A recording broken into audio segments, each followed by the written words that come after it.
సుధా రాగసుధ 4వ భాగం. 3వ భాగంలో ఇందు నల్లుల మందు తాగి ఆత్మహత్యకు పాల్పడింది తెలిసి అందరూ నిర్ఘాంతపోతారు. సరైన సమయంలో గమనించి ఆమెను కాపాడుకోగలుగుతారు. కథ కొనసాగుతుంది. నీరసంగా కళ్ళు తెరిచి చూసింది ఇందిర.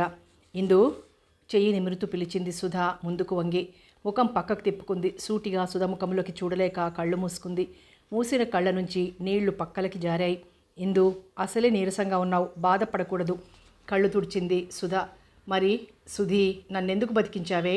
చేతులతో ముఖం కప్పుకుంది. ఓదార్పుతో దుఃఖం మరింత ఉధృతమై కట్టలు తెగిన వాగులాగా ప్రవహిస్తున్నాయి కన్నీళ్లు. మా అన్నయ్య కోసం బ్రతికించాను ఇందు. ఇందిర ముఖం మీద ఉన్న చేతులు తొలగించి ఇందిర తలని తన ఒడిలోకి తీసుకుంది. వద్దు సుధీ, వద్దు, మీ అన్నయ్యకి నేను తగను. తల చేతులు అడ్డంగా ఊపుతూ హిస్టరిక్గా అరిచింది. ప్లీజ్ ఇందు, అలా అనకు. ఆ విషయంలో ఆలోచించి నిర్ణయం తీసుకోవాల్సింది నేను. ఇందిర చేతులు గట్టిగా పట్టుకున్నాడు శరశ్చంద్ర. వద్దు, మీకు తెలియదు, నన్ను తాకొద్దు, మీకు నేను తగను. తన చేతులు వెనక్కి లాగేసుకుంది. నాకంతా తెలుసు ఇందు. లేదు, మీకేమీ తెలియదు. మిమ్మల్ని, మీ ప్రేమని మోసం చేయలేను. జుట్టు పిచ్చిగా పీక్కోవడం మొదలుపెట్టింది. ఓకే, విషయాలన్నీ తర్వాత ఆలోచిద్దాం. ఇప్పుడు నీకు విశ్రాంతి చాలా అవసరం. ప్లీజ్ నా మాట విని కాసేపు మాట్లాడకు, ఎగ్జైట్ అవ్వకు. జరిగిన విషయాలేవి తలుచుకుని బాధపడకు. తెల్లవారేసరికి నీకు కాస్త బలం చేకూరుతుంది. అప్పుడు జరగాల్సిన విషయాలు ఆలోచించుకుందాం. తన పొట్టలో ముఖం దాచుకుని వెక్కి వెక్కి ఏడుస్తున్న ఇందిరని ఓదార్చడానికి చాలా శ్రమపడాల్సి వచ్చింది సుధ. స్నేహితురాలకి కృతజ్ఞతలు చెప్పి ఇందిరిని తమ ఇంటికి తీసుకొచ్చారు. ఇందిరిని ఊరుకోబెట్టడం తన వశం కాక నిద్రకి ఇంజెక్షన్ ఇచ్చింది సుధ. ఆమె నిద్రలోకి జారుకున్నాక బయటకొచ్చింది. జుట్టులో వేళ్లు దూచుకుని అరచేతులతో నుదురు నొక్కుంటూ సోఫాలో కూర్చుని ఉన్నాడు శరత్. అతని ఎదురుగా వర్మ. తెలతెలబారబోతూ ఉండడంతో సుశీలమ్మ లేచి వెళ్ళి పరులలో జొరబడింది. శరత్ పక్కన కూర్చుని భుజం మీద చెయ్యి వేసి మృదువుగా పిలిచింది. అన్నయ్య. తల తిప్పి చూశాడు శరత్. కళ్ళు ఎర్రగా చింతనిప్పుల్లా ఉన్నాయి. కణతల దగ్గర నరాలు పొంగి అతని ఆలోచనల తీవ్రతని వ్యక్తం చేస్తున్నాయి. అసలేం జరిగిందన్నయ్య? అన్నగారితో స్థిమితంగా మాట్లాడటానికి అంతవరకు అవకాశం దొరకలేదు ఆమెకి. సుధా, ఆ ప్రకాశరావు ఇందిర పేరు మీద ఉన్న ఆ ఇంటిని తన పేరుకి ట్రాన్స్ఫర్ చేస్తున్నట్లు కాగితాలు తెచ్చి ఆమెని సంతకాలు పెట్టమన్నట్లున్నాడు. ఇందిర ఇష్టపడక ఆ కాగితాలు చింపేసినట్లుంది. దాంతో వాడు ఆమె మీద దౌర్జన్యం చేసినట్లున్నాడు. ఆ అవమానం భరించలేక ఇదిగో ఇలాంటి పని చేసింది ఇందిర. దొరికిన ఆధారాన్ని బట్టి జరిగింది ఊహించి చెప్పాడు వర్మ. అన్నయ్య, ఆ విషయాలన్నీ ప్రస్తుతం పక్కన పెడదాం. మెల్లిగా దాని చేత జరిగిందేమిటో చెప్పించి చేయాల్సింది చేద్దాం. ఇప్పుడు ప్రస్తుతం ఆలోచించుకోవాల్సింది ఇందిర విషయం. ఆ రాస్కెల్ దాని జీవితంతో ఆటలాడుకున్నాడు. ఆ అవమానం భరించలేక అది చావడానికి సిద్ధపడింది. 4 రోజుల్లో పెళ్లి ముహూర్తం. అన్నయ్య, నువ్వు త్వరగా ఏదో ఒక నిర్ణయానికి వచ్చేస్తే మంచిది. నీ నిర్ణయాన్ని బట్టి నిద్రలేచాక దాంతో ఎలా మాట్లాడాలో, ఎలా ఓదార్చాలో ఇప్పటి నుంచి రిహార్సల్స్ వేసుకుంటాను. చెప్పలేక చెప్పింది సుధా. సుధీ, అంటే నీ ఉద్దేశం? ఇప్పుడు కావాల్సింది నా ఉద్దేశం కాదన్నయ్య. దాన్ని పెళ్లి చేసుకోవాలని నిర్ణయించుకున్న నువ్వు ఆలోచించుకోవాలి. జరిగింది ఒక పీడకలగా మర్చిపోయి మనస్ఫూర్తిగా నువ్వు ఇందుని చేపట్టగలిగితే నీ నిర్ణయాన్ని నేను దాని స్నేహితురాలిగా, సాటి స్త్రీగా ఎంతో సంతోషిస్తాను. ఎందుకంటే ఇది ఇందు కావాలని చేసింది కాదు కాబట్టి. ఒకవేళ నీ నిర్ణయం అందుకు వ్యతిరేకంగా ఉన్నా నీ చెల్లిగా నిన్ను తప్పపట్టను. నీ మనసు నాకు తెలుసు కనుక. సుధీ, వాడు ఇందుని నిజమేనా? మీ ఊహ అర్థరహితమైందా? ఎలాగో ఉంది అతని గొంతు. ఇందు వాడి చేతుల్లో దారుణంగా వంచింపబడిందన్నయ్య. పెళ్ళుబికే దుఃఖాన్ని ఆపుకోవడానికన్నట్లు పైట చెంగుని నోటికి అడ్డు పెట్టుకుంది సుధ. తను కల్పించుకోవాల్సిన అవసరం లేదనిపించి చూస్తూ కూర్చుండిపోయాడు వర్మ. వెంటనే తేరుకుని, అన్నయ్య, నీకు నిజం తెలియడం చాలా అవసరమని చెప్తున్నాను గాని మరో ఉద్దేశంతో కాదు, ఆలోచించుకో. లేచి కాలకృత్యాలు తీర్చుకునేందుకు ఉపక్రమించింది సుధ. సారీ వర్మ, నీకు కంపెనీ ఇవ్వలేకపోతున్నాను, ఏమీ అనుకోకు. వర్మ భుజం మీద తట్టి మెట్లెక్కి తన గదిలోకి వెళ్ళిపోయాడు శరత్. సుధ బలవంతం మీద కాఫీ పలహారాలు ముగించి, సుధా, నేను బ్యాంకుకు వెళ్తున్నాను, ఏదైనా అవసరం ఉంటే ఫోన్ చేయి అన్నాడు డ్రెస్ చేసుకుంటూ. అలాగే, ఇక్కడుండి చేసేదేముంది, వెళ్ళిరండి. అతన్ని సాగనంపి ఇందిర ఉన్న గదిలోకి నడిచింది సుధ. కుర్చీలో కూర్చునే నిద్రపోతున్న సుధకి గబుక్కున మెలకు వచ్చింది. కానీ అన్నగారి గొంతు వింటూ అలాగే కూర్చుండిపోయింది నిద్రపోతున్నట్లుగా నటిస్తూ. నాకంతా తెలుసు ఇందు. జరిగిందంతా ఒక పీడకలగా మర్చిపో. నువ్వు నాదానివి. వద్దు, మీ త్యాగాన్ని నేను భరించలేనండి. ఇందు, ఇది త్యాగం కాదు, నా స్వార్థం. సుధ స్నేహితురాలిగా పరిచయమైన నువ్వు అనతి కాలంలోనే నా మనసుని ఆకట్టుకున్నావు. మా ఇంట్లో వ్యక్తిలా కలిసిపోయి మా కష్టసుఖాల్లో భాగం పంచుకున్నావు. ఇవాళ నీ ప్రమేయం లేకుండా బలవంతంగా జరిగిన అకృత్యానికి నిన్ను బాధ్యురాలిని చేసి నిన్ను దూరం చేసుకోవడానికి నా మనసు అంగీకరించడం లేదు. నీ మనస్సులో, నీలోని అణువణువులో ఉన్నది నేను. ఇది నేను తొందరపడి తీసుకున్న నిర్ణయం కాదు. రాత్రి నుంచి ఇప్పటి వరకు ఎంతో ఆలోచించాను. చెల్లాయిని పెళ్లికి ఒప్పించావని, అమ్మని కాశీ ప్రయాణం నుంచి విరమింపచేశావని కృతజ్ఞతతో, కేవలం నీ మీద కృతజ్ఞతతోనే నేను నిన్ను పెళ్లి చేసుకోవడానికి అంగీకరిస్తున్నానని నువ్వింకా అపోహపడుతుంటే నేనేమీ చెప్పలేను. అది కాదండి, నేను మీ ప్రేమని శంకించడం లేదు. నన్ను అర్థం చేసుకోండి ప్లీజ్. నాకే మనస్కరించడం లేదు. నాకు కొంతకాలం గడువు ఇవ్వండి. ఇప్పుడు సుధీ వర్మలకి పెళ్లి జరిపించేయండి. అలాగే ఇందు, ఇంకోసారి ఇటువంటి పిచ్చి పని చెయ్యనని నా మీద ప్రమాణం చెయ్యి. అలాగే మీ మీదొట్టు, మీకోసమైనా బ్రతుకుతాను. అతను చాచిన చేతిలో తన చెయ్యి వేసింది ఇందిర. ఇందు, నువ్వు గడువు అడగగానే ఎందుకు సరేనన్నానో తెలుసా? ఏదో తప్పు చేశాను అన్న అభిప్రాయం నుంచి తేరుకొని నీ మనసుని కుదుటపరుచుకుంటావని. సరే అంది ఇందిర. అతను తొందరపాటుతో తనని పెళ్లి చేసుకోవడానికే నిశ్చయించుకున్నాడు అనిపించి గడువు అడిగిందామే. అతనిది కేవలం తొందరపాటి అయితే కొన్నాళ్లకి ఖచ్చితంగా తనంటే అయిష్టత, అపనమ్మకం, అసహ్యత కలుగుతాయి. మనసులో అటువంటి భావాలు దాచుకొని భార్యాభర్తల్లా మసులుకుంటూ జీవోత్సవాల్లా, జీవన యంత్రాల్లా బ్రతకడం కంటే ఎవరి దారినా వాళ్ళిలా ఒంటరిగా బ్రతకడమే మంచిదని ఆమె అభిప్రాయం. థ్యాంక్ యూ ఇందు. ఏదో తప్పు చేసిన దానిలా నీలో నువ్వే కుమిలిపోక మామూలుగా ఎప్పటి ఇందులా ఉండాలి. ప్రయత్నిస్తాను అంది అతి ప్రయత్నంతో. గుడ్ ఇందు. తుమ్ము రావడంతో అప్రయత్నంగానే కళ్ళు తెరిచింది సుధ. హచ్ అంటూ లేచి కూర్చుంది. ఇందిర పక్కలో కూర్చుని ఆమెని అనునయిస్తున్న శరత్ చెల్లెలు లేవడం చూసి లేచి మంచం పక్కనే ఉన్న కుర్చీలో కూర్చున్నాడు. సుధ లేచి శరత్ దగ్గరగా వచ్చి అతని చేతిని అందుకుని ప్రేమగా నొక్కుతూ, థ్యాంక్ యూ అన్నయ్య. తొందరపడి నీ నిర్ణయాన్ని మార్చుకుంటావేమోనని బాధపడుతున్నాను. ఒకవేళ మార్చుకుని ఉంటే చెల్లిగా నీ నిర్ణయాన్ని హర్షించినా, ఇందు స్నేహితురాలిగా, సాటి స్త్రీగా మాత్రం నీ సంకుచిత మనస్తత్వానికి తప్పకుండా బాధపడేదాన్ని. ఇందిర పక్కలో కూర్చుని, ఇందు, నీకు కావలసిన గడువు తీసుకుని నీ మనస్సుని కుదుటపరచుకోవడానికి ప్రయత్నించు. ఇందిర తల నిమిరింది. సుధ చేతిని తన ముఖాంతో కప్పుకుంది. ఇందు, కంట్రోల్ యువర్ సెల్ఫ్. తలనొప్పి విపరీతంగా ఉంటే భరించలేక నల్లుల మందు తాగావని చెప్పాం అందరికీ. చివరికి అమ్మకు కూడా. జరిగిన విషయం నీకు, నాకు, అన్నయ్యకి, వర్మకి తప్ప ఎవ్వరికీ తెలియదు. నువ్వు కూడా అలాగే చెప్పు. అంతేగాని అనుమానపు చూపులు రువ్వేందుకు అవకాశం ఇవ్వకు. సుశీలమ్మ రావడంతో, ఇదిగో ఇందు, నాకెన్నిసార్లు రాలేదు తలనొప్పి? నీలాగే నేను నల్లుల మందు తాగానా? చావడానికి ప్రయత్నించావా? ఇంకోసారి ఇలాంటి పిచ్చి పిచ్చి వేషాలు వేశావంటే కాళ్ళు చేతులు విరగ్గొడతా. ఒళ్ళు దగ్గరుంచుకో. చనువుగా కోప్పడింది సుధా. అవునమ్మా, అదేం పని? తలనొప్పిగా ఉంటే మందులు మింగాలి కానీ ప్రాణమే తీసుకుంటావా? పిచ్చిదానా, చెప్పేవాళ్ళు లేకపోతే ఇలాగే ఉంటుంది. నువ్వింకా ఆ పాలెం వెళ్ళనే వెళ్ళకు. ఇక్కడ నలుగురితోనూ మసులుతూ ఉంటే ఏ తలనొప్పి రాదు అంది సుశీలమ్మ. ఇక్కడే ఉంటుందమ్మా కొన్నాళ్ళు. ఇది జాగ్రత్తగా మందులు వాడాలి. ఎక్స్రేలు అవి తీయాలి. చెక్ చేయించుకోవడానికి పెద్ద డాక్టర్ల దగ్గరికి వెళ్తూ ఉండాలి. దానొక్కదాని వల్ల ఏమవుతుంది? నాకు చాలామంది డాక్టర్లతో పరిచయం ఉంది కనుక నేను వెంటబెట్టుకుని వెళ్తే పని కాస్త తొందరగా అవుతుంది. ఏమిటోనమ్మా, ఆడుతూ పాడుతూ తిరగాల్సిన పిల్లకి ఈ రోగం ఏమిటి? పట్టుమని 4 రోజులు కూడా లేదు ముహూర్తం. ఇలా పడుకుని ఉంటే ఆ కాసేపైనా ఎలా కూర్చుంటుంది? అంటుండగానే శరత్ బయటికి వెళ్ళిపోయాడు. అందుకేనమ్మా, ఈ నొప్పి పూర్తిగా తగ్గాక మళ్ళీ ముహూర్తాలు పెట్టుకుందాం. ఇప్పుడు ఆపేసి చావు కబురు చల్లగా చెప్పినట్లు అసలు విషయం కాస్త చెప్పేసింది సుధ. సుశీలమ్మకి నచ్చచెప్పేసరికి సుధకి నీరసం వచ్చేసింది. ఆవిడ వెళ్ళాక, సుధీ, ఆ దేవతని మోసం చేయడం నా వల్ల కాదే. సుధని చుట్టుకుని ఏడ్చేసింది ఇందిర. నువ్వేమీ మోసం చేయడం లేదు. మోసమో మంచో ఏదైనా చేసేది నేను. నువ్వు నిమిత్త మాత్రురాలివి మాత్రమే. దానివల్ల రాబోయే కష్టనష్టాలు, నిష్ఠూరాలు, పాపపుణ్యాలు అన్నీ నేనే బాధ్యత వహిస్తాను. అన్నయ్య ఇప్పుడు కేవలం నీ మీద జాలితోనే నిన్ను పెళ్లి చేసుకోవడానికి ఒప్పుకొని ఉంటే నువ్వు ఊహించినట్లు కొన్నాళ్లు పోయేసరికి తప్పనిసరిగా తన నిర్ణయాన్ని మార్చేసుకుంటాడు. అయినా పర్వాలేదు, లోకమేం గొడ్డుపోలేదు. నిన్ను విశాల హృదయంతో స్వీకరించగల పురుషుడు దొరక్కపోడు. ఎక్కడున్నా వెతికి తెచ్చి నీకు పెళ్లి జరిపిస్తాను. అన్నయ్య నిర్ణయంలో మార్పు రాకపోతే అసలు గొడవే లేదు. లక్షణంగా పెళ్లి జరిగిపోతుంది. నువ్వు అనవసరంగా ఏవేవో ఊహించుకొని బాధపడకు.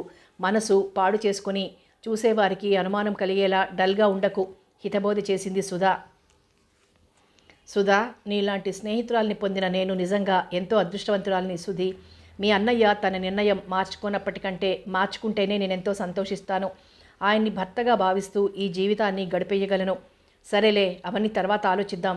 ముందు నువ్వు లేచి కాస్త ముఖం కడిగి ఆ డ్రెస్ మార్చుకో. లేదే, చాలా చిరాగ్గా ఉంది, స్నానం చెయ్యాలి. ఓపిక ఉంటే సరే ఉండు, అమ్మని అడిగి వేడివేడి కాఫీ తెస్తానంటూ లోపలికి వెళ్ళి 10 నిమిషాల్లో కాఫీ కప్పులతో తిరిగొచ్చింది.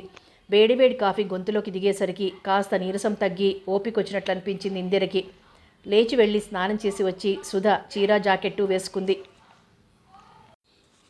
ఎప్పట్లా ఇందిరని తల్లి దగ్గర వదిలి తను క్లినిక్ పనిలో జొరబడితే తల్లి తన ప్రశ్నలతో అనుమానాలతో ఇందిరని ఏమైనా ఇబ్బంది పెడుతుందేమోనని భావించి రావే ఇందు అంటూ ఆమెని కూడా తన కన్సల్టింగ్ రూమ్లోకి తీసుకెళ్ళిపోయింది.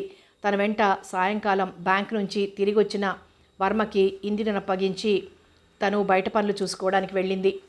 పొద్దుగూకే వేళ మీరొచ్చి కాసేపు కూర్చుని వెళ్ళిపోయారు. ఆ తర్వాత భోజనం చేసి అద్దెకున్న వాళ్ళు పెళ్లికి వెళ్ళడం వల్ల ఒక్కదాన్ని ఏమీ తోచక ఏదో నవల చదువుతూ కూర్చున్నాను. అలాగే నిద్రలోకి జారుకున్నాను. కాళ్ళు చేతులు ఎవరో బంధించినట్లుగా అనిపించి ఉలిక్కిపడి లేచాను. నోరు, కాళ్ళు, చేతులు నా టవల్స్తో మంచానికి కట్టేసున్నాయి. ఎదురుగా మా బావ వికటంగా నవ్వుతూ కనిపించాడు. కట్లు విప్పుకోవాలని పెనుగులాడాను, కానీ ప్రయోజనం లేకపోయింది. అనవసరంగా హైరాణ పడుకు మరదల పిల్ల.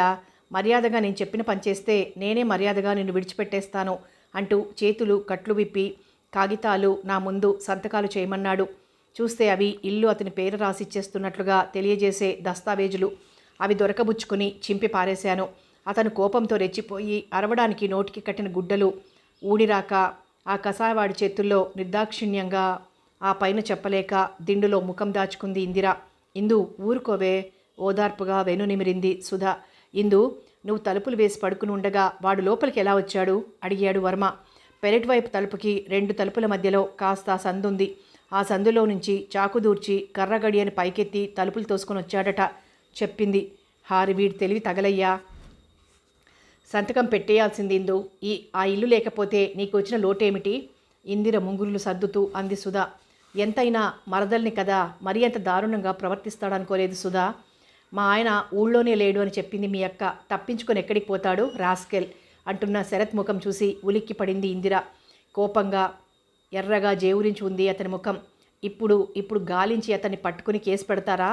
క్షణంలో పాలిపోయినట్లయింది ఇందిర ముఖం. పెట్టక తీసుకొచ్చి సన్మానం చేయమంటావా?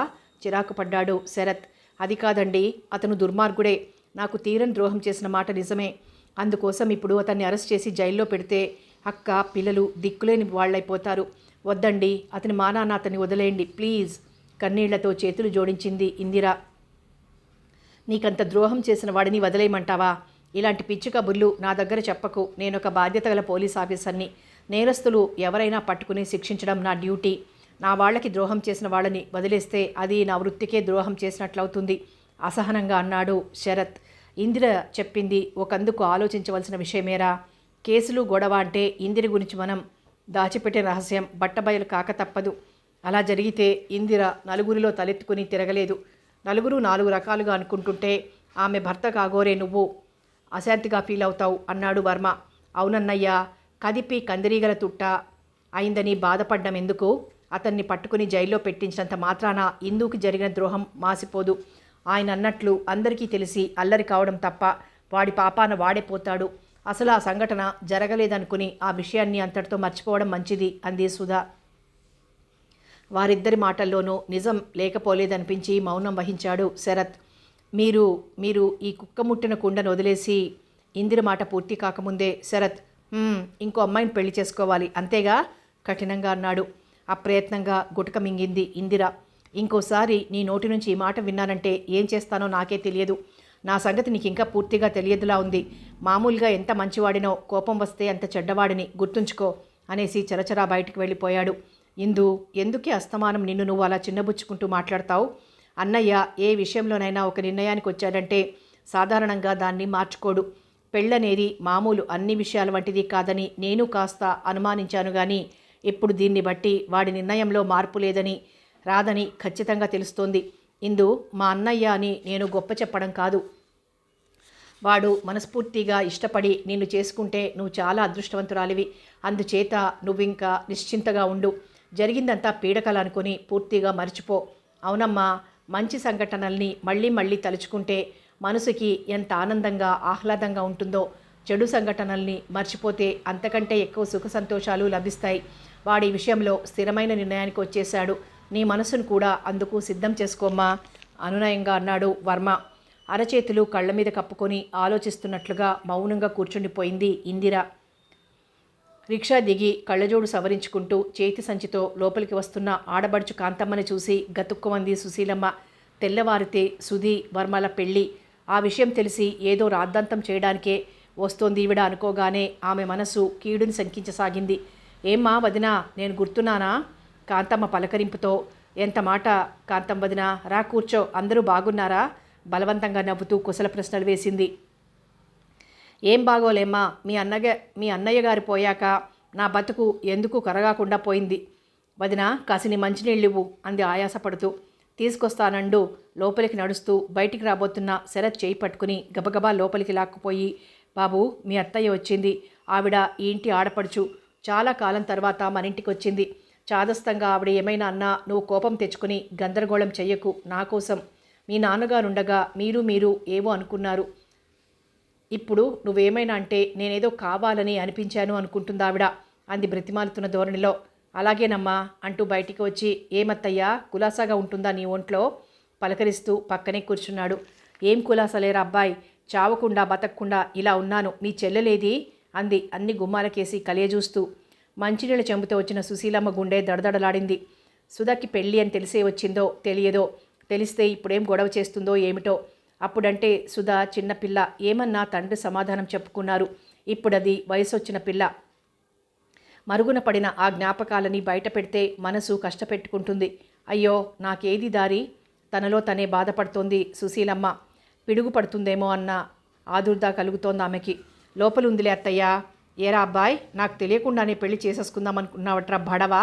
అదేం లేదత్తయ్యా, మామయ్య పోయాక నువ్వు మీ అబ్బాయి దగ్గరికి వెళ్ళిపోయావని తెలిసింది. మీ అబ్బాయి అడ్రస్ నాకు తెలియదు, అందుకే శుభలేఖ పంపలేకపోయాను. మేమంటే అభిమానం ఉన్నదారివి కాబట్టి తెలియకుండానే నీకు తెలపకపోయినా సమయానికి రాగలిగావు అన్నాడు. కొడుకు సమయస్ఫూర్తిగా మాట్లాడుతూ ఉండడం చూసి, పర్వాలేదు, వీడు నేననుకున్నంత దుడుకువాడు పసివాడు కాదు అనుకుని ముచ్చటపడింది సుశీలమ్మ. పద, అమ్మ ఏం చేస్తుందో ఓసారి పలకరిస్తాను. లేచి జారిపోతున్న చీర కొంగుని పైకి తీసుకుని బొడ్లో దోపుకుంది కాంతమ్మ. భయంగా కొడుకు కళ్ళల్లోకి చూసింది సుశీలమ్మ. పర్వాలేదన్నట్లు కళ్ళతోనే ధైర్యం చెప్పి, రా అత్తయ్య అంటూ సుధ గదిలోకి దారి తీశాడు శరత్. ఇందిరతో కబుర్లు చెప్తూ ముసిముసిగా నవ్వుతున్న సుధీ, అత్తయ్య వచ్చిందమ్మా అని అన్నగారి మాట విని స్విచ్ నొక్కినట్లు నవ్వాపేసి దిగ్గున లేచి నిలబడింది. అన్నగారి వెనక ఉన్న మేనత్త కాంతమ్మని చూసిన సుధ కాళ్ళు గజగజ వణికాయి. నిలబడే శక్తి లేనట్లు పక్కనే ఉన్న ఇందిరి భుజాన్ని గుచ్చి పట్టుకుంది. అదురుతున్న పెదవిని పళ్ల మధ్య నొక్కి పట్టింది.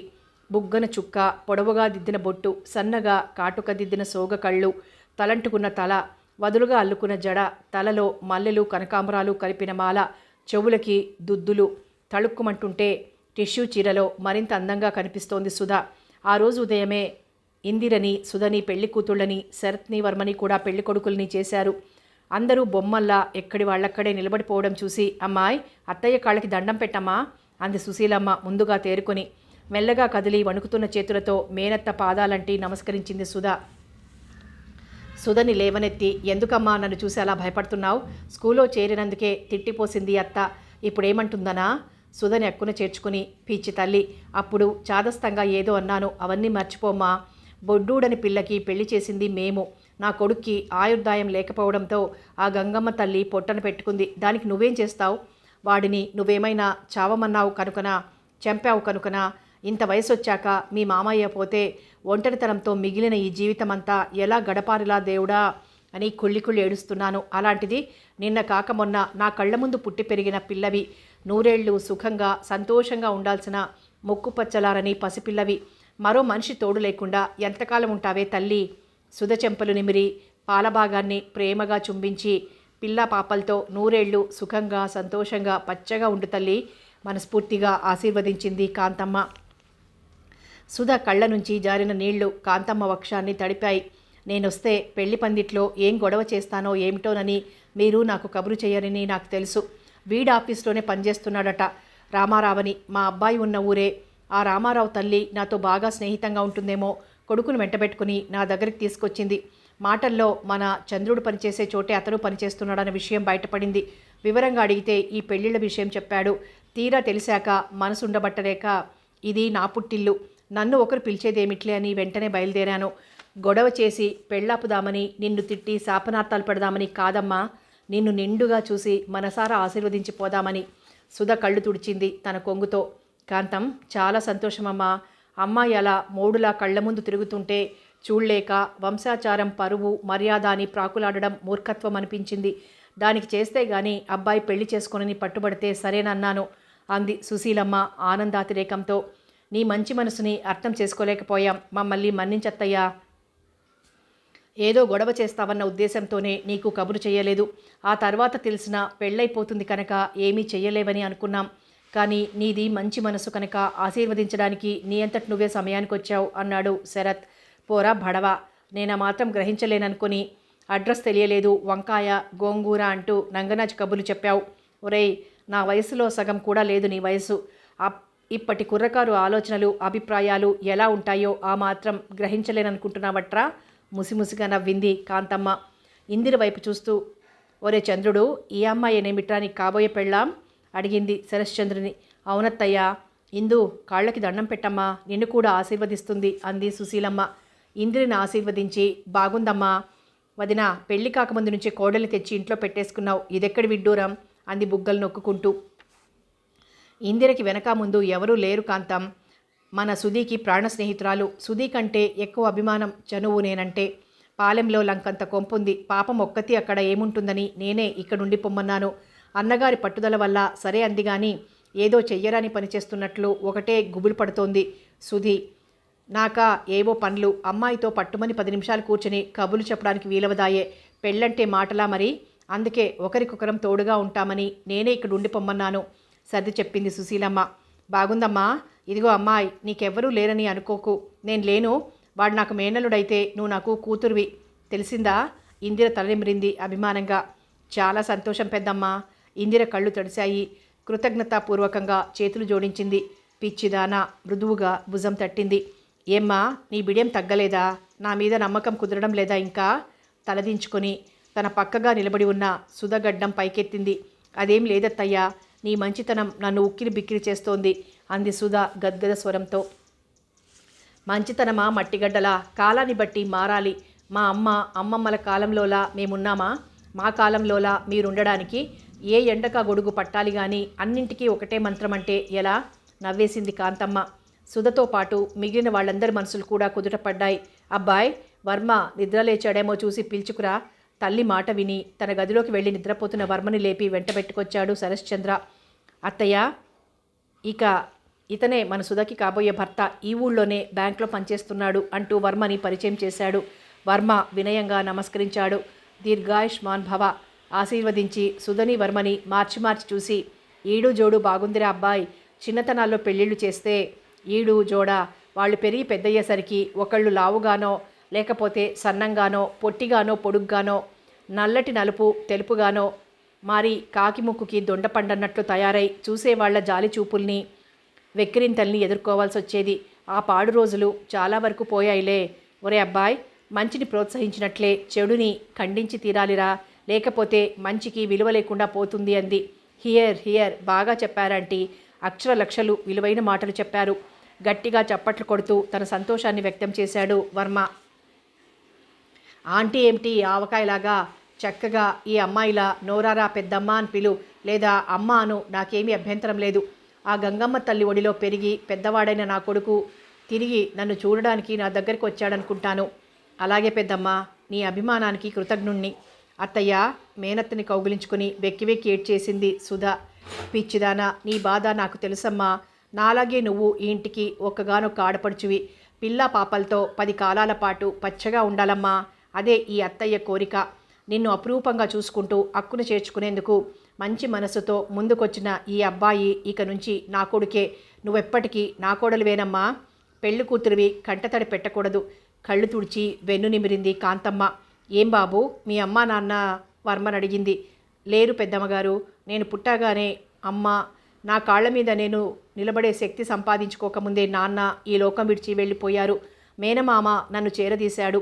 నా మీద అభిమానం అనుకున్నాను కానీ నాకున్న ఆస్తి మీద అని అనతి కాలంలోనే గ్రహించుకొని ఆయన గారి ఆట కట్టించడంతో నాకు నీకు సంబంధం లేదని ఇంట్లో నుంచి పొమ్మన్నాడు. ఏదో కొద్దిపాటి ఆస్తి ఉంది కనుక చదువుకుని ఉద్యోగం సంపాదించుకున్నాను. నాకు ఉద్యోగం దొరికాక తన కూతుర్ని నాకిచ్చి పెళ్లి చెయ్యాలని నా వెంట పడ్డాడు కానీ నేను లొంగకపోవడంతో మళ్ళీ అయిపూ లేకుండా పోయాడు. మా పిన్ని అంటే మా అమ్మ చెల్లెలు ఒక ఆవిడ ఉంది. ఆవిడికి నేనంటే చాలా అభిమానం. నన్ను పక్కన కూర్చోబెట్టుకుని మాట్లాడిన అనుమానంతో మా పిన్నిని పట్టుకుని చావగొట్టేవాడు మా బాబాయ్. ఆవిడ అందగత్తే, ఆయన తుమ్మ ముద్దులా ఉంటాడు. అందుకని ఆవిడ మరెవరి మీదనైనా మోజు పెంచుకుంటుందేమోనని ఆయన గారి భయం. మా పిన్ని క్షేమం దృష్ట్యా నేను అక్కడికి వెళ్ళడం మానేశాను. ఏకంగా పెళ్ళయ్యాక ఒకసారి ఇద్దరం వెళ్ళి కనిపించొచ్చేస్తే సరిపోతుందని మొక్కుబడి తీర్చుకోవడానికి అన్నట్లు శుభలేఖలు పంపి ఊరుకున్నాను చెప్పాడు వర్మ.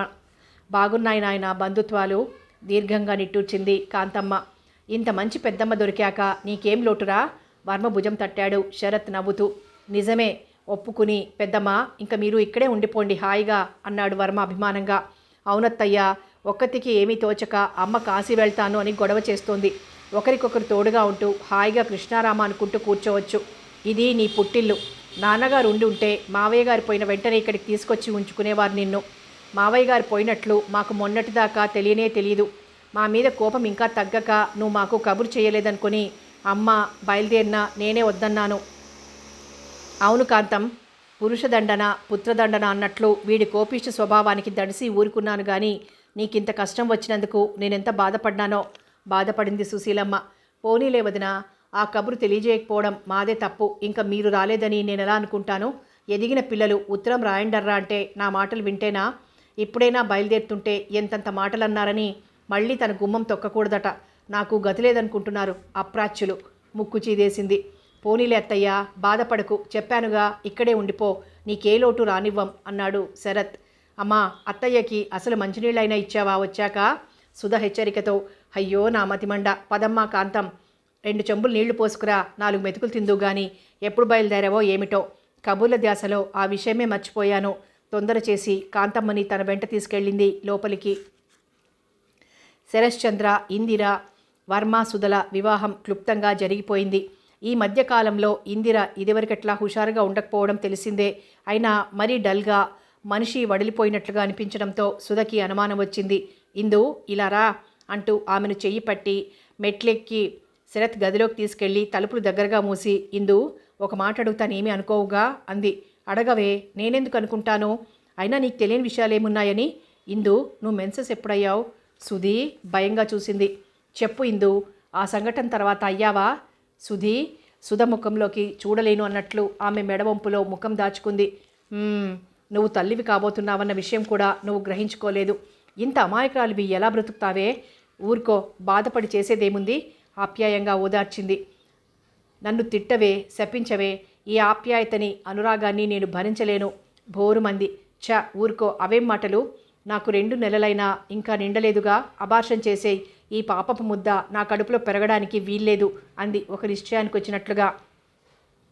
ఇందు, శరశ్చంద్ర పిలుపు విని భయంతో నిటారుగా అయింది. అటువంటి ఆలోచనలు కలలోకి కూడా రానియకు. లోకం తెలియని ఆ పసిగుడ్డు ఏం చేసిందని నీకింత ద్వేషం? నీకు తెలుసు 10 మంది పిల్లలతో ఈ ఇల్లు కళకళలాడుతూ ఉండాలని అమ్మ తహతహలాడుతోందని. ఇప్పుడు ఈ పసికందుని హత్య చేస్తే ఆ ఉసురు రేపైనా మన పిల్లలకి తగలదు.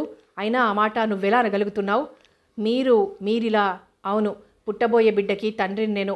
నువ్వు పూర్తిగా నా దానివైనప్పుడు నీ కష్టసుఖాలన్నీ నావి కాదా? నువ్వు నిశ్చింతగా ఉండు. వద్దు, మీ ఆప్యాయతని నేను భరించలేను. ఉన్మాదిలా జుట్టు పీక్కుంది ఇందిర. ఇందు ప్లీజ్, అన్నయ్య నీ కష్టాన్ని పంచుకుంటానని హామీ ఇచ్చినప్పుడు నువ్విలా ప్రవర్తించడం ఏమీ బాగాలేదు. కంట్రోల్ యువర్ సెల్ఫ్ అంది సుధా మందలింపుగా. ఈ విషయం ఆంటీకి తెలిస్తే? భయంగా చూసింది. నేను డాక్టర్నే, పిచ్చిమొద్దు. 7వ నెలలోనే డెలివరీ అయిందని అమ్మని అత్తయ్యని నమ్మించడం పెద్ద కష్టం కాదు. ఎలాగే ఆ దేవతల్ని మోసం చేయడం? కొన్ని చేదు నిజాలు చెప్పి మనసుల్ని గాయపరిచే కంటే తీయని అబద్ధాలతో సేద తీర్చడం ఎంతో నయం. అయినా అబద్ధము చెప్పొద్దు, నిజము చెప్పొద్దు, గప్చిప్గా ఉండిపో. అందరికీ అనుమానం కలిగేలా కాకుండా మామూలుగా ఉండడానికి ప్రయత్నించు అనేసి తల్లి పిలవడంతో గబగబా బయటికి వెళ్ళిపోయాడు శరశ్చంద్ర.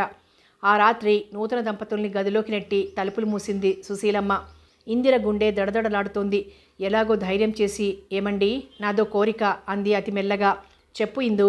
చదువుతున్న పుస్తకం పక్కన పెట్టి వెల్లకిలా పడుకున్నాడు శరశ్చంద్ర. అసలే అందగాడైన అతను ఆ అలంకరణలో మరింత అందంగా కనిపిస్తున్నాడు ఆమె కళ్ళకి. ఆమె మనస్సు చిత్రంగా స్పందించసాగింది.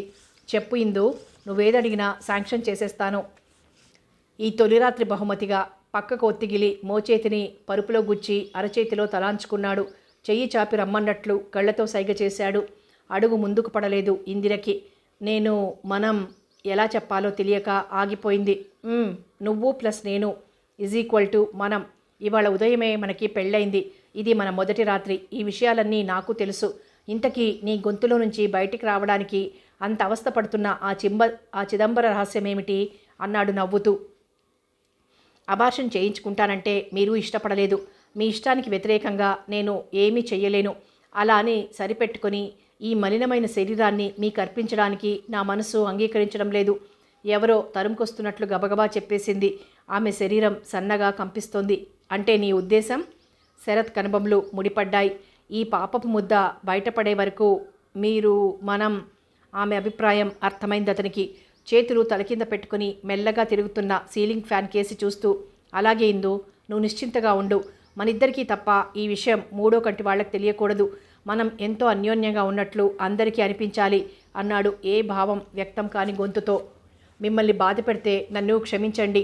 అతని పాదాలపై వాలి బోరుమంది. లేదు ఇందు, అన్నీ తెలిసే చేసుకున్నానుగా. నీ మనసుని నేను అర్థం చేసుకోగలను. ఇవన్నీ మనసులో పెట్టుకుని నీ ఆరోగ్యం పాడు చేసుకోకు. పుట్టబోయే బిడ్డ ఆరోగ్యంగా ఉండాలంటే నువ్వు ఆరోగ్యంగా ఆనందంగా ఉండడం చాలా అవసరం. ఆమెను ఓదార్చి గోడవైపు తిరిగి పడుకున్నాడు. దిండు దుప్పటి తీసుకుని కింద పడుకుంది ఇందిర. వైవాహిక జీవితం గురించి ఎన్నో కలలు కన్నా ఆమె ఎంతో మధురంగా గడపవలసిన ఆ తొలి రాత్రి అంతులేని ఆవేదనతో గడిపింది. ఆమె కార్చిన కన్నీటిని తనలో ఇంకించుకున్న ఆ దిండుకే తెలుసు. వర్మ ఒక పెద్ద మేడ అద్దెకు తీసుకున్నాడు. పైభాగంలో కాపురం ఉంటూ కింద భాగంలో కొన్ని బెడ్స్తో ఒక నర్సింగ్ హోమ్ ఓపెన్ చేసేందుకు అవసరమైన ఏర్పాట్లు చేశాడు. కొంత ఫర్నిచర్ తీసుకుని ఇచ్చాడు శరత్ ఇందిర కోరిక ప్రకారం. చీర సారెతో కూతుర్ని సాగనంపుతుంటే దుఃఖం ఆగలేదు సుశీలమ్మకి. కూతుర్ని కౌగిలించుకొని భోరుమంది. బాగుందమ్మా వదిన, ఇన్నాళ్లకి పిల్ల కాపురానికి వెళ్తుంటే ఆ ఏడుపు ఏమిటి?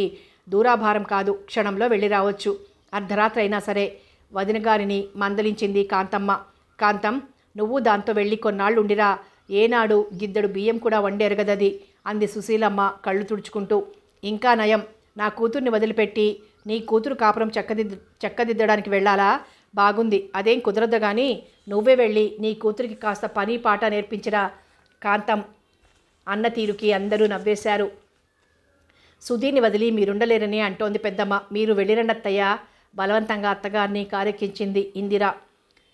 సుధ నర్సింగ్ హోంలో ఇందిరకి కొడుకు పుట్టాడు. సుధ తీసుకొచ్చి తన పక్కలో పడుకోపెట్టిన కొడుకుని చూసిన ఇందిర కళ్ళల్లో నీళ్లు నిండుకున్నాయి.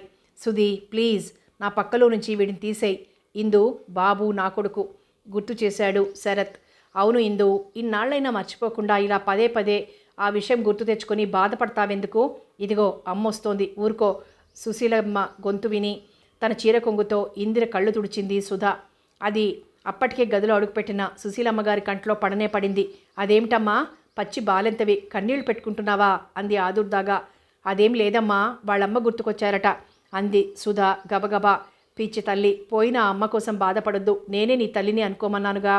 ఈ సమయంలో కన్నతల్లి గుర్తుకు రావడం సహజమేననుకో, కానీ ఏం చేస్తాం అంది కాంతమ్మ ఇందిర పక్కలో కూర్చుంటూ.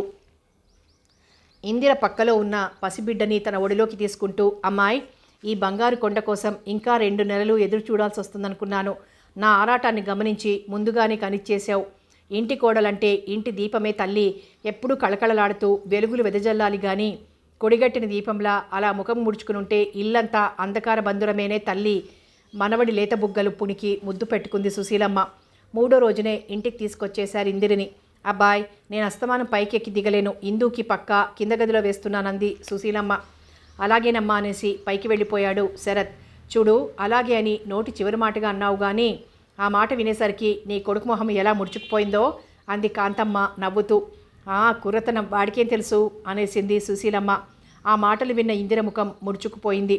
ఇదిగో కాంతం, నా కొడుకుని అంటున్నావు కానీ ముందు నీ కూతుని చూడు ఎలా చూస్తోందో బిక్కమొహం వేసుకొని అంది సుశీలమ్మ ఇందిరను చూసి నవ్వుతూ. అబ్బే అదేం కాదత్తయ్యా తడబడింది ఇందిర. వదిన మరదళ్ళిద్దరూ నవ్వుకున్నారు. ఉదయం లేచిన దగ్గర నుంచి డ్యూటీకి వెళ్లే వరకు ఇందిర గదిలో కూర్చుని ఆమెతో కబుర్లు చెప్తూ బాబు రవిచంద్రని ముద్దులాడుతూ కూర్చుని మళ్ళీ ఇంటికొచ్చాక నిద్రపోయే వరకు వారితో గడపడం శరశ్చంద్ర దినచర్య అయింది. సుధా వర్మ రోజు ఏదో ఒక సమయంలో వచ్చి ఇందిరని బాబుని చూసి వెళ్తున్నారు. నిర్లిప్తంగా బాబు పనులు నిర్వర్తించే ఇందిర క్రమంగా బాబు ముద్దుమోముని బోసి నవ్వుని చూసి ముగ్ధురాలు కావడం మొదలుపెట్టింది. అప్రయత్నంగానే బాబుని ఒడిలోకి చేర్చుకుని ప్రేమగా హృదయానికి హత్తుకుంది. ఎద ఉప్పొంగగా క్షీరధారలతో జాకెట్ తడుస్తుంటే బాబుని ఎదకు చేర్చుకుని కడుపారా కుడిపింది. తన కడుపున పండిన పంటని అలక్ష్యం చేయడం, అసలు ద్వేషించాల్సిన వ్యక్తిని క్షమించి ఆ ద్వేషాన్ని బాబు మీద చూపించడం తన అవివేకమని తనంతానే నిందించుకుంది. ఆ మార్పు గమనించి నేను అన్నయ్య ఎంత చెప్పినా వినలేదు. తనకే తెలిసొచ్చింది తల్లి మనసు ఎన్నాళ్ళు అణుచుకోగలదు. పిచ్చి మొహం. ఆ దుర్ఘటన జరగకపోతే ఎంత ఆనందంగా గడపాల్సిన సమయం ఇది అనుకుని నిట్టూర్చింది సుధా. తల్లి పూరీలు ఒత్తిస్తుంటే సుధా నూనెలో వేసి తీస్తోంది. ఆ రోజు ఆదివారం నాడు ఉదయం 2 గంటలు మాత్రమే అవుట్ పేషెంట్స్ని చూస్తుంది. నర్సింగ్ హోంలో అడ్మిట్ అయిన వారిని తప్ప ఇంకెవ్వరినీ చూడదు. ఆ రోజంతా తను దగ్గర ఉండి చూడాల్సిన సీరియస్ కేసులు లేకపోవడంతో స్టాఫ్ నర్స్కి జాగ్రత్తలు చెప్పి తల్లి దగ్గరికి వచ్చేసింది భర్తతో. ప్రతి ఆదివారం అందరూ కలిసి సరదాగా గడపడం అలవాటైంది. భోజనాలు అయ్యాక తను పని మీద బయటికి వెళ్తూ వర్మని కూడా తీసుకెళ్లాడు శరత్. భుక్తాయాసంతో నిద్రలో కొరిగింది కాంతమ్మ. పిల్లవాడు ఏడుస్తుంటే పాలు పట్టి నిద్రపుచ్చడానికి వెళ్ళింది ఇందిర. పూరీల పని సుధకి అప్పగించి ఆ పని ముగించి సుధ వచ్చేసరికి పిల్లవాడితో పాటు ఇందిర కూడా నిద్రపోతూ ఉండడం చూసి నవ్వుకుని మళ్ళీ తల్లి దగ్గరకు వెళ్ళింది. అమ్మాయి నాకు తెలియకడుగుతా గాని ఇందిరికి ఇంకా అనారోగ్యమేమిటే? కూతురి పక్కనే చతికిలబడింది సుశీలమ్మ. దానికి అనారోగ్యమేమిటమ్మా, నిక్షేపంగా ఉంటేను నవ్వింది సుధ. అయ్యో అదేమిటే, ఇంకా నువ్వు విశ్రాంతి కావాలి అని చెప్పావనుకుంటున్నాను. వాడు మేడ మీద ఇది కింద గదిలోనూ పడకలు. పిల్లవాడికి 5 నెలలు కూడా నిండుతున్నాయి. వయసులో ఉన్న పిల్లలు వాళ్ళకి తెలియదు కనుకనా చెప్తే సిగ్గుపడతారని నేను నోరు మూసుకుని ఊరుకుంటున్నాను. మీ అన్నయ్యని పరీక్షగా చూడు ఎలా చిక్కిపోయాడో. ఈ మధ్య సిగరెట్లు కూడా కాలుస్తున్నాడే పిచ్చి సన్యాసి అంది బాధపడుతూ. ఈ విషయం ఇన్నాళ్ళ నుంచి నాకెందుకు చెప్పలేదమ్మా? వాళ్ళు మామూలుగానే సుఖంగానే ఉంటున్నారు అనుకుంటున్నాను. ఇందిరతో నేను మాట్లాడతాలే. సరే గాని అమ్మాయి, పెళ్ళై 7 ఏడాది దాటింది. నీ కడుపును కూడా ఓ కాయ కాస్తే నా కోరికలన్నీ తీరినట్లే అమ్మా. అల్లుడు అప్పుడే వద్దంటున్నాడా? సిగ్గుపడిపోయింది సుధా. అదేం లేదమ్మా. చెయ్యి చాపి చిటికెన వేలు బొటన వేలు ముడిచి 3 వేళ్ళు చూపించింది సిగ్గుపడుతూ. పిచ్చి తల్లి, ఇంతవరకు చెప్పలేదేమ్మా? వర్మకు తెలుసా? ఆప్యాయంగా కూతురి చెంపలు నిమిరింది. చెప్పలేదన్నట్లు తల అడ్డంగా ఊపింది. ఇంత సిగ్గైతే ఎలాగమ్మా? భుజాల చుట్టూ చెయ్యి వేసి ముందుకు వంచి శిరస్సు చుంబించింది. ఏమిటి సుధారాణి గారు అమ్మ ఒడిలో చేరి గారాలు కుడుస్తోంది? నిద్రలో చెందిన జుట్టుని సరిచేసుకుంటూ వచ్చింది ఇందిర. ఏముందమ్మా, కొడుకుని కని ఇందిర నీ ముచ్చట తీర్చింది. కూతుర్ని కనిచ్చి నీ ముచ్చట తీరుస్తానంటోంది నా బంగారు కొండ అంది ముసిముసిగా నవ్వుతూ సుశీలమ్మ. ఇందిర సుధ ముందు మోకాళ్ళ మీద కూర్చొని సుధని దగ్గరకు లాక్కుని గట్టిగా ముద్దు పెట్టేసుకొని, బుజ్జి, ఇలాంటి శుభవార్తలు ఇంత ఆలస్యంగా ఇంత సైలెంట్గానే చెప్పేది? సుధ బుగ్గలు పట్టి సాగదీస్తూ తన శుభాకాంక్షలు తెలియజేసింది ఇందిర. అబ్బా ఇదేం బుద్దే తల్లి, మా అన్నయ్య ఎలా భరిస్తున్నాడో గాని నా చెంపలు కందిపోయాయి కదే అంటూ క్రీగంట ఇందిర ముఖ కవళకల్ని గమనిస్తూ చూసింది. తల్లి చెప్పిన విషయం గుర్తొచ్చి అప్పటికప్పుడు చిన్న ట్రిక్ ప్లే చేసింది. క్షణంలో ఎవరో ఉఫ్ఫును ఊదేసినట్లు ఇందిర ముఖంలోని సంతోషం నవ్వు హరించుకుపోయాయి. ఎప్పటిలా ఉదాసీనంగా గంభీరంగా మారిపోయిందామె. ముఖం కడుక్కొస్తాను లేచి వెళ్ళిపోయింది. పెదవి కొరుక్కుంటూ ఒక్క క్షణం ఆలోచిస్తూ కూర్చుండిపోయింది సుధ. టిఫిన్ తిందురుగాని రండమ్మా అంటున్న తల్లితో, అన్నయ్య ఆయన వచ్చాక తింటాంలేమ్మా అని చెప్పి ఇందిర గదిలోకి వచ్చింది. బొట్టు పెట్టుకోవడం పూర్తి చేసి జడల్లుకుంటుంది ఇందిర. ఇందిర భుజం మీద గడ్డమ ఆనించి అద్దంలోని ఆమె ప్రతిబింబాన్ని చూస్తూ నిలబడింది. ఇదివరకటి కంటే రంగొచ్చి కాస్త ఒళ్ళు చేసింది. బుగ్గలు మరింత నునుపు తేలాయి. జడ వెనక్కి వేసుకుని చెయ్యి పైకెత్తి సుధ చెంప నిమురుతూ, ఏమిటి అలా చూస్తున్నావు? తల కొద్దిగా పక్కకు తిప్పి సుధ కళ్ళలోకి చూసి మృదువుగా నవ్వింది. ఏం లేదు, నిన్నొక మాట అడగాలనుంది. అడగనా మానయ్యనా అని ఆలోచిస్తున్నాను. నా దగ్గర నీకు సంశయం ఎందుకే? అడుగు. సుధ చేయి పట్టుకుని తీసుకొచ్చి తన పక్కన కూర్చోబెట్టుకుంది. ఇందాక నువ్వెందుకలా సీరియస్గా మూడీగా అయిపోయావు? అదేం లేదు సుధీ, తడబడింది ఇందు. బాబుకి 5 నెలలు నిండుతున్నా నువ్వు ఇంకా కిందే పడుకుంటున్నావని అన్నయ్య నువ్వు ఏమైనా మాట మాట అనుకున్నారేమోనని అమ్మ బాధపడుతోంది. చచా అదేం లేదు, గాబరా పడింది. మరి నువ్వెందుకు పైకి వెళ్ళడం లేదు? చెప్పమ్మా, మన దగ్గర రహస్యాలు లేవు ఇంతవరకు, నాతో చెప్పడానికేం? లాలనగా మృదువుగా అడిగింది. ఆ లాలనకి కరిగిపోయింది ఇందిర. పాప పంకిలమైన ఈ శరీరాన్ని దేవుళ్లాంటి మీ అన్నయ్యకి అర్పించడానికి మనస్కరించక అంటే ఇందు ఇంతవరకు చప్పున తల అడ్డంగా ఊపింది ఇందిర. మై గాడ్, నిర్ఘాంతపోయింది సుధా. ఇందిర వెక్కి వెక్కి ఏడుస్తున్న శబ్దానికి తుళ్ళిపడి, ఇందు ఈ ఏడుపెందుకే? నీ గురించే నువ్వు ఆలోచించుకున్నావు కానీ నిన్ను మనసారా ప్రేమించి పెళ్లి చేసుకున్న అన్నయ్య గురించి నువ్వు కొంచెం కూడా ఆలోచించడం లేదన్నమాట. ఇందు, నీ గురించి అంతా తెలిసి మంచి మనసుతో అన్నయ్య నిన్ను పెళ్లి చేసుకున్నాడు. ఇన్నాళ్ళు నువ్వు దూరంగా ఉంటే మానసికంగా వాడు ఎంత బాధపడుతుంటాడో ఒక్కసారి ఆలోచించు. చెంపలు లోతుకుపోయి కళ్ళు గుంటలు పడి ముసలివాడిలా తయారవుతున్నాడు. ఒంట్లో ఏదైనా అనారోగ్యమేమోనని భయపడి ఆయన నేను ఎంత బ్రతిమాలినా పరీక్ష చేయించుకోవడానికి ఒప్పుకోవడం లేదు. నువ్వు గమనించావో లేదో కానీ ఈ మధ్య సిగరెట్లు కూడా ఎక్కువగా కాలుస్తున్నాడు. వాడి ఆరోగ్యం పూర్తిగా పాడైపోయాక నువ్వు వాడికి అనుకూలంగా మారినా ప్రయోజనం ఏముంటుంది చెప్పు? సుధీ, ప్లీజ్, నాకు భయం వేస్తుంది, చెప్పకే.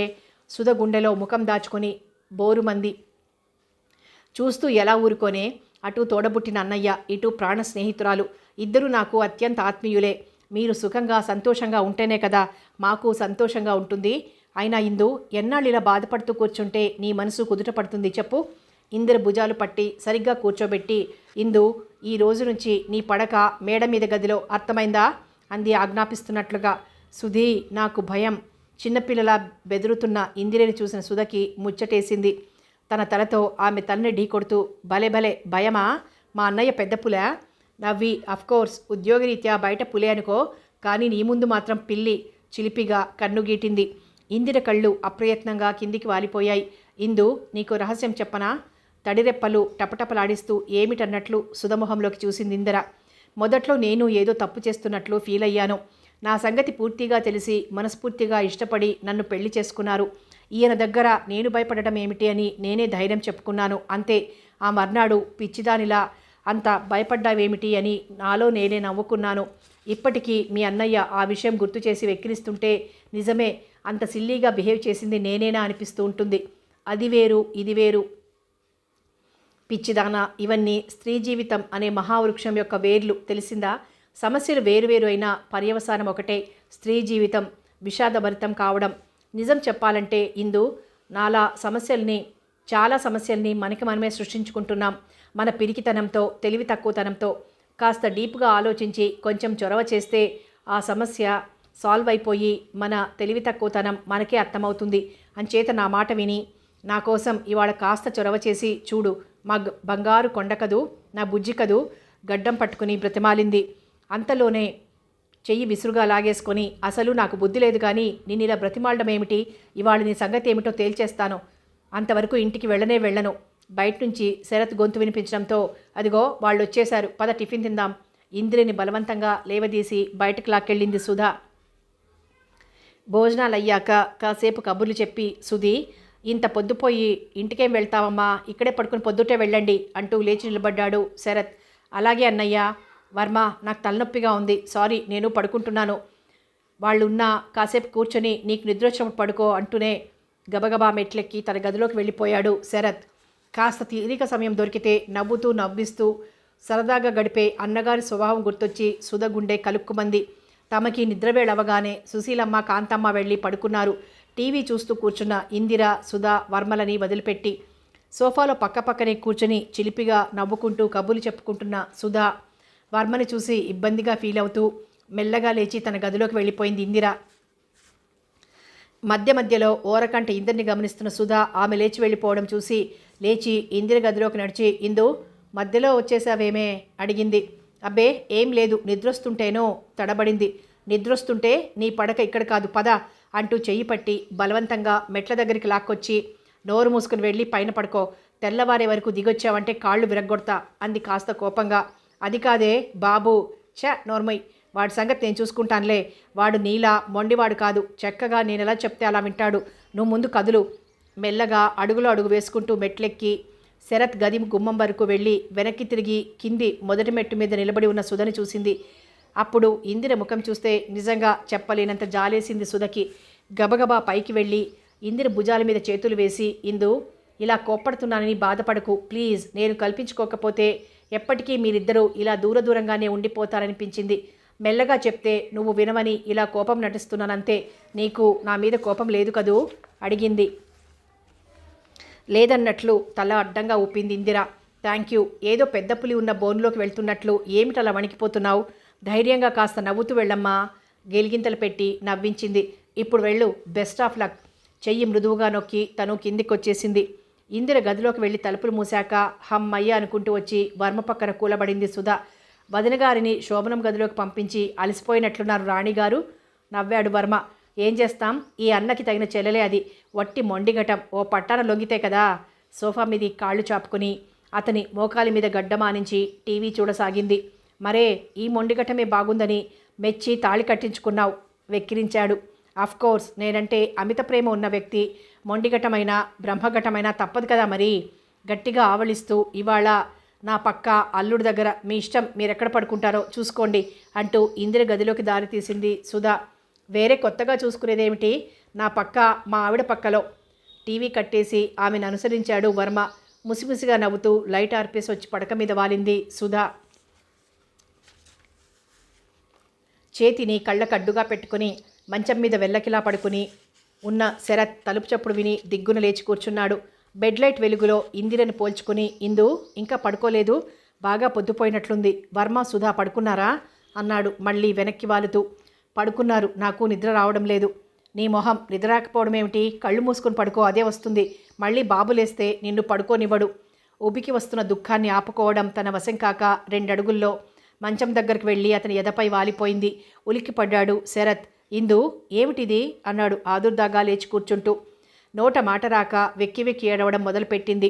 కాసేపు ఏడవనిచ్చి చేతులతో ఆమెను చుట్టి దగ్గరికి హత్తుకుంటూ, ఇందు నువ్వు కంట తడిపెడితే నేను చూడలేను, ప్లీజ్ ఏడవకు. ఆమె కళ్ళ మీద ముద్దు పెట్టుకున్నాడు. నన్ను క్షమించండి, నా బాధ నాదే గాని ఇన్నాళ్ళు మీ గురించి ఆలోచించలేదు అంది వెక్కుతూ. పిచ్చిదానా, ఇప్పుడేమైందని? ఏమీ కాలేదు, కాదు కూడా. ఎందుకంటే మీరు మహా మంచివాళ్ళు గనక. ఆగి ఏమైందని అడుగుతున్నారు? మొన్నటిదాకా లేని సిగరెట్ ఇప్పుడెందుకు అలవాటు చేసుకున్నారు అడిగింది సిగరెట్ పీకల్ని చూస్తూ. ఊరికే ఏమీ తోచక చిరాగ్గా ఉన్నప్పుడు కాలుస్తాను కానీ నాకంత పెద్ద అలవాట్లేదు. నువ్వు మానేయమంటే అస్సలు ముట్టుకోవడమే మానేస్తాను సిన్సియర్గా అన్నాడు. అసలు ఎందుకు అలాంటి పాడు అలవాటు చేసుకున్నారు? ముక్కు గట్టిగా ఎగబీల్చింది. ఇందు ప్రేమించి పెళ్లి చేసుకున్న భార్యని ఎదురుగా ఉంచుకొని బ్రహ్మచర్యం పాటించవలసి రావడం ఎంత నరకమో నీకు తెలియదు. అస్సలు తెలియదు నీకు. నాకు ఏదో ద్రోహం చేస్తున్నాను అనుకుని నీలో నువ్వే కుమిలిపోతున్నావు తప్ప నా మనసుని అర్థం చేసుకోవడానికి ఏమాత్రం ప్రయత్నించలేదు నువ్వు. నిజమే, నాది తప్పే. పోనీ మీరైనా నా ఇష్టానికి నన్ను వదిలేసి ఊరుకోకపోతే నన్ను మీ వైపుకి తిప్పుకోవడానికి ప్రయత్నించవచ్చుగా. మంచివారు అన్న బిరుదు పోతుందని భయం. ఇంత సున్నితమైన మనసున మీరు ఆ పోలీసు ఉద్యోగం ఎలా చేస్తున్నారు? మెత్తగా నవ్వాడు శరత్. ఎందుకు నవ్వుతారు? ఉక్రోషంగా అంది. నా ముద్దుల పెళ్ళాం నా మీద అకారణంగా రుసరుసలాడుతుంటే నవ్వకేం చెయ్యనో అమాయకంగా ముఖం పెట్టాడు. అది నేనే చెప్పాలా? సాచిపెట్టి ఎడాపెడా వాయించండి, ఇంకెప్పుడు అలా పొగరగా మాట్లాడదు. అమ్మో! ఆమెను మరింత దగ్గరగా హత్తుకున్నాడు. మరుక్షణంలోనే తన చేతుల్ని మెల్లగా వెనక్కి తీసుకుని, ఇందు బాబు దగ్గర పడుకోదలుచుకుంటే తొందరగా వెళ్ళిపో ప్లీజ్ అన్నాడు ముఖం పక్కకు తిప్పుకొని. బాబు దగ్గర సుధా ఉంది, మీరు వెళ్ళిపోమంటే వెళ్ళిపోతాను, నేను మాత్రం ఇక్కడ ఉండిపోవాలనే వచ్చాను అంది గద్గద స్వరంతో. అమాంతం ఆమెని మీదికి లాక్కుని ఇందు తమకంగా పిలుస్తూ ముఖమంతా ముద్దులతో ముంచెత్తాడు. ఇంకెప్పుడైనా గతాన్ని తలుచుకుని బాధపడ్డావంటే నా మీదొట్టు. తన పెదవులతో అతని నోరు మూసి, ఈ క్షణంలోనే ఈ ఇందిర కొత్త జన్మ ఎత్తింది. చిరునవ్వులు చిందిస్తూ తోడుగా నీడగా అనుక్షణం మిమ్మల్ని వెన్నంటి ఉండే ఇందిరని, కొత్త ఇందిరని చూస్తారు ఇక నుంచి. థ్యాంక్ యూ ఇందు. పూర్తిగా ఆమెను ఆక్రమించుకున్నాడు శరత్. రాత్రి చాలాసేపటి వరకు నిద్రపోలేదేమో. బాగా తెల్లారిపోయాక కానీ మెలకు రాలేదు ఇందిరకి. తనని పెనవేసుకుని ఉన్న శరత్ కాళ్ళని చేతులని తప్పించుకొని అటాచ్డ్ బాత్రూంలో కాలకృత్యాలు ముగించుకొని స్నానం చేసేసి నీట్గా తయారై తలుపులు తెరుచుకొని మెల్లగా బయటకు వచ్చింది. సుధా వర్మ కాఫీలు తాగుతూ కబుర్లు చెప్పుకుంటున్నారు. కాంతమ్మ పిల్లవాడిని ఒళ్ళో పడుకోబెట్టుకుని సీసాతో పాలు పట్టిస్తోంది. సుశీలమ్మ లోపల పనిలో ఉంది. 5వ భాగంలో మళ్ళీ కలుసుకుందాం.